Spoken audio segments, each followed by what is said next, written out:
दोस्तों, आज की कहानी हमारे ही देश से है और ये एक ऐसी कहानी है जो आपके रोंगटे खड़े कर देगी। और इस केस में जिसको मौत के घाट उतारा गया उसको बेहद ही दर्दनाक मौत दी गई थी, लेकिन जिसने इस केस को अंजाम दिया, जब आप इसकी पूरी कहानी सुनेंगे तो उसे सुनकर आप एकदम शॉक्ड रह जाएंगे। और ये जो हत्याकांड है ये हाल ही के दिनों में हुआ है। ये जो मामला है ये 15 मार्च 2024 को ही सामने आया है। तो ऐसा क्या हुआ था इस केस में, आज की इस वीडियो में मैं आपको इस केस के बारे में बिल्कुल डिटेल से बताऊंगा। लेकिन इससे पहले मैं हूं संकित और आप देख रहे हैं क्राइम वेयर हाउस की एक और न्यू क्राइम स्टोरी। अगर आज आप इस चैनल पर पहली बार आए हैं तो वीडियो को लाइक कर चैनल को सब्सक्राइब जरूर कर लें, क्योंकि मैं ऐसे ही क्राइम स्टोरीज इस चैनल पर लेकर आता रहता हूं। तो चलिए शुरू करते हैं आज का केस। 15 मार्च 2024 की दोपहर को तकरीबन 2:30 बजे का टाइम था। जबलपुर से करीब 200 किलोमीटर की दूरी पर स्थित मध्य प्रदेश में एक पीपरिया नाम का इलाका है। उस पीपरिया इलाके में आरती नाम की लड़की जबलपुर में रहने वाली अपने किसी रिश्तेदार को कॉल करती है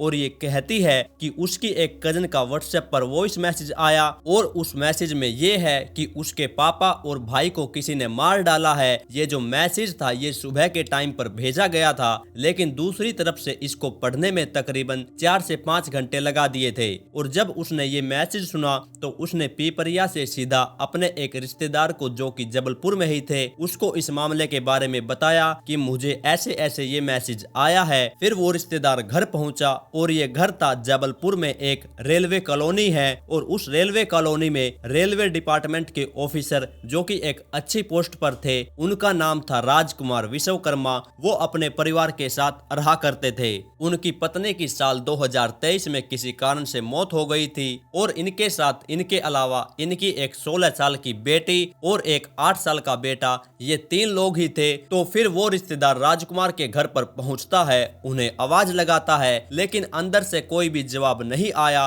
और ना ही किसी ने दरवाजा खोला। फिर वो तुरंत उस पीपरिया में कॉल करते हैं और उन्हें कहते हैं कि घर में तो कोई भी नहीं है। लेकिन दूसरी तरफ से पीपरिया में जो थे ये वो उनको बोलते हैं कि आप सीधा पुलिस को कॉल कर दीजिए। फिर जैसे ही पुलिस को इस मामले का पता चलता है तो पुलिस 3 बजे के आसपास सीधा घर पर पहुंच जाती है। उस रेलवे कॉलोनी में सिर्फ रेलवे का ही स्टाफ रहा करता था। तो पुलिस सीधा घर के अंदर जाती है और सीधी उनकी नजर पड़ती है घर के पीछे की बालकनी का दरवाजा गैस कटर से काटा गया है। फिर पुलिस अपनी और छानबीन करती है और सीधा अंदर जाती है। अंदर जाते ही वो देखते हैं कि घर में एक लाश पड़ी हुई है, वो भी एक प्लास्टिक पॉलिथीन में पैक, और चारों तरफ फर्श पर खून ही खून फैला हुआ था। अब देखा जाए तो घर में सिर्फ 3 ही लोग रहा करते थे, राजकुमार, उनका 8 साल का बेटा और एक उनकी 16 साल की बेटी। अब फिर बाकी के 2 लोगों को ढूंढा जाता है, लेकिन पूरे घर में पुलिस वालों को कोई भी नहीं मिलता।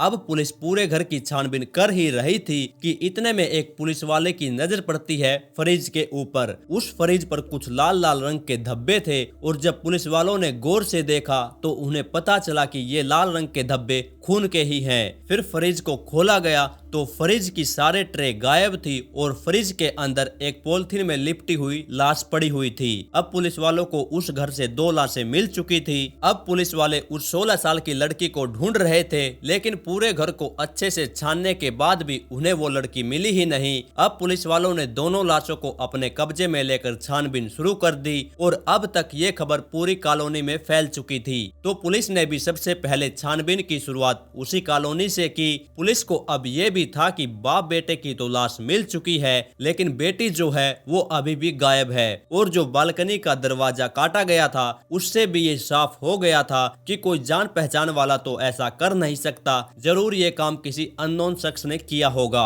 अब पुलिस सबसे पहले उस कॉलोनी के सभी सीसीटीवी कैमरे को चेक करती है तो उन्होंने देखा कि 12:30 बजे के आसपास एक कैमरे में एक लड़का लाल रंग की स्कूटी से बाहर निकल रहा था और जब ये लड़का कॉलोनी के गेट से बाहर निकला तो उसकी थोड़ी ही देर बाद उसी गेट से एक लड़की भी उसी दिशा में मुड़ती हुई दिखाई दे रही थी। और उस लड़की का जब चेहरा देखा गया तो उसके रिश्तेदारों ने उसे पहचान लिया और कहा कि ये तो राजकुमार की ही बेटी है। ये देखने से साफ हो गया था कि राजकुमार की जो बेटी है वो तो सुरक्षित है, लेकिन ये सीसीटीवी को देखकर तो साफ था कि वो दोपहर तक तो अपने घर में ही थी और उन दोनों लाशों को भी देखकर लग रहा था कि ये हत्याकांड सुबह सुबह ही अंजाम दिया गया होगा। फिर पुलिस ने पता किया कि जो पिपरिया में लड़की थी आरती नाम की, उसे जो वॉइस मैसेज भेजा गया था तो उस लड़की को कैसे पता कि उसके पापा और भाई की हत्या हो चुकी है, और तब तक तो वो उसी कॉलोनी में ही थी। अब पुलिस को उसी लड़की पर शक होने लगा। फिर पुलिस ने उस लड़के की भी कुंडली खंगाली तो पता चला कि वो लड़का भी उसी कॉलोनी में रहता है और वो राजकुमार का ही पड़ोसी था। उस लड़के का पिता भी रेलवे में नौकरी करता था। पुलिस ने फिर राजकुमार की बेटी और उस लड़के की और सीसीटीवी फुटेज को देखने का फैसला किया। तो फिर पुलिस वालों ने वहां के जितने भी सीसीटीवी कैमरे थे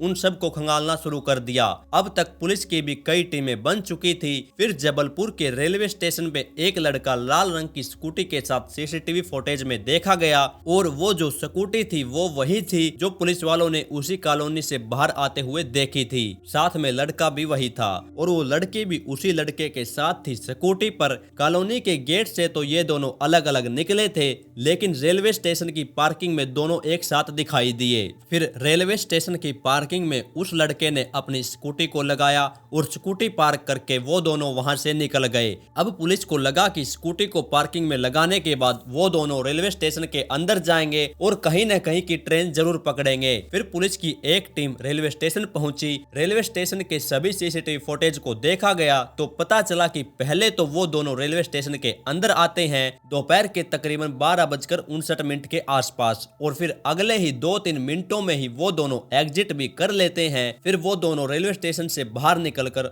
और रेलवे स्टेशन के पास ही एक बस स्टैंड था। पुलिस ने बस स्टैंड के भी सभी सीसीटीवी फुटेज को खंगाला तो पता चला कि वो दोनों वहां पर भी जाते हुए दिखाई दिए।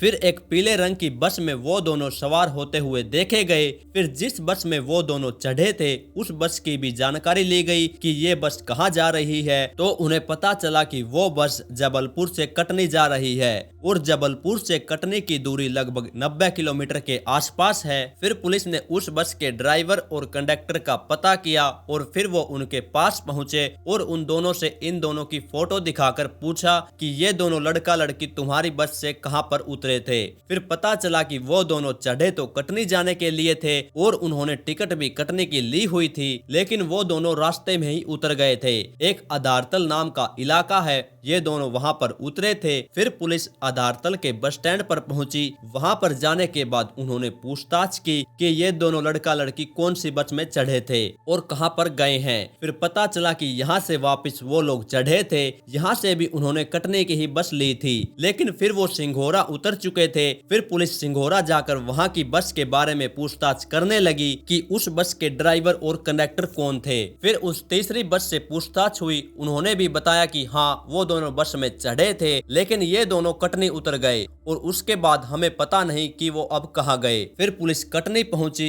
वहाँ के बस स्टैंड की सीसीटीवी फुटेज को चेक किया, लेकिन उसके आगे अब पुलिस वालों को कोई भी जानकारी हाथ नहीं लगी। अब ये तो बताई मैंने आपको लड़की और लड़के की पूरी कहानी कि वो कहाँ पर गए। अब इस लड़की के घर में उसके बाप और भाई की लाश पड़ी हुई है और वो लड़की पूरे शहर में एक लड़के के साथ ऐसे घूम रही थी, तो इन दोनों का आपस में क्या चक्कर है। अब पुलिस वालों ने उस लड़के के बारे में जानना शुरू किया जिसके साथ लड़की भागी थी। उस लड़के की उम्र 20 साल थी और उसका नाम था मुकुल, और जिस क्वार्टर में लड़की रहती थी उसी के पड़ोस में मुकुल भी रहा करता था। उसके पिता भी रेलवे में नौकरी करते थे और उस लड़की की उम्र थी 16 साल और उसका नाम था काव्या। अब पुलिस 15 मार्च से पहले की सीसीटीवी खंगालने लगती है। उन्हें मिला कि 14 मार्च की रात को तकरीबन 3 बजे राजकुमार विश्वकर्मा के घर के नीचे कई चक्कर इस मुकुल ने काटे थे और उसके हाथ में भी कुछ सामान था। पहले तो पुलिस को यही लगा कि मुकुल ही कातिल है और किसी दबाव की वजह से ही काव्या उसी के साथ है, लेकिन यहाँ पर अगर सीसीटीवी फुटेज को देखा जाए तो ये साफ पता चलता है कि काव्या खुद मुकुल के पीछे जा रही है। अब मुकुल काव्या की जानकारी के साथ घर के अंदर गया था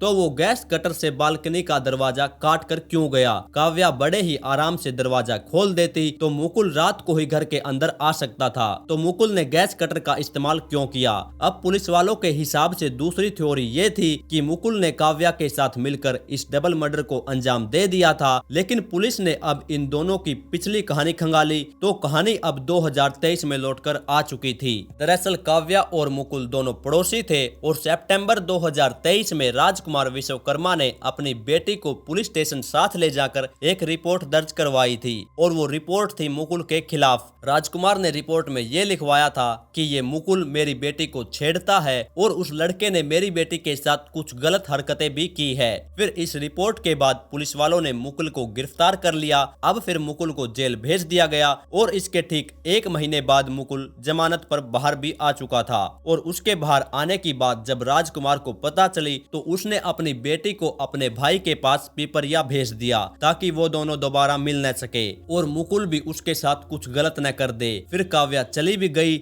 और मामला भी शांत हो चुका था। लेकिन फिर इसी महीने कुछ पहले ही काव्या का बोर्ड का एग्जाम था और वो अपना एग्जाम देने ही जबलपुर आई हुई थी। फिर 15 मार्च को ये सारी चीजें घट चुकी थी जो मैंने आपको पहले बताई थी। अब यहाँ से सबसे पहला सवाल तो यही था कि जिस लड़की ने जिस लड़के के खिलाफ रिपोर्ट दर्ज करवाई उसके घर में उसके पिता और भाई की लाश मिलती है और वो लड़की उसी के साथ घूमती हुई सीसीटीवी में दिखाई देती है। ये क्या मजबूरी थी उसकी? अब असली सच्चाई तो तभी सामने आएगी जब ये दोनों पकड़े जाएंगे। और इस मुकुल के घर वालों ने पुलिस को बताया कि ये Mukul south Indian crime series देखा करता था और वो इन सीरीज का बहुत आदी हो चुका था। एक प्रकार की उसको लत लग चुकी थी। अब मुकुल को इन सब का अंदाजा हो चुका था कि कातिल कैसे पुलिस वालों से बच बच कर छुपता फिरता है। अब पुलिस वालों ने बताया कि इस मुकुल ने क्राइम सीरीज को देख देख कर ही घर की बालकनी का दरवाजा गैस कटर से काटा था, क्योंकि सबको पता होता है कि घर में फ्रेंडली एंट्री क्या होती है और जबरदस्ती एंट्री घर में क्या होती है। और इसलिए फिर मुकुल सामने के दरवाजे से न जाकर पीछे बालकनी के दरवाजे से गया और उसने गैस कटर से उस दरवाजे को ही काट दिया और फिर वो दोनों घर के अंदर दाखिल हुए और फिर इन दोनों ने ये सारा कांड रच दिया। और अभी तो फिलहाल ये दोनों पुलिस वालों के हाथ नहीं लगे हैं। तो ये कहानी थी आज की और अभी इन दोनों को ढूंढना बाकी है। पुलिस अपनी छानबीन में लगी हुई है। जैसे ही इन दोनों को पकड़ा जाएगा तो मैं आप सबको बता दूंगा। आपकी इस कहानी के बारे में जो भी राय हो आप कमेंट करके जरूर बताइएगा। और आपको ऐसी ही क्राइम स्टोरीज देखना पसंद है तो आप इस चैनल को सब्सक्राइब जरूर कर लें, क्योंकि मैं ऐसी ही क्राइम स्टोरी इस चैनल पर लेकर आता रहता हूं। तो जल्द ही मिलेंगे एक और नई क्राइम स्टोरी के साथ।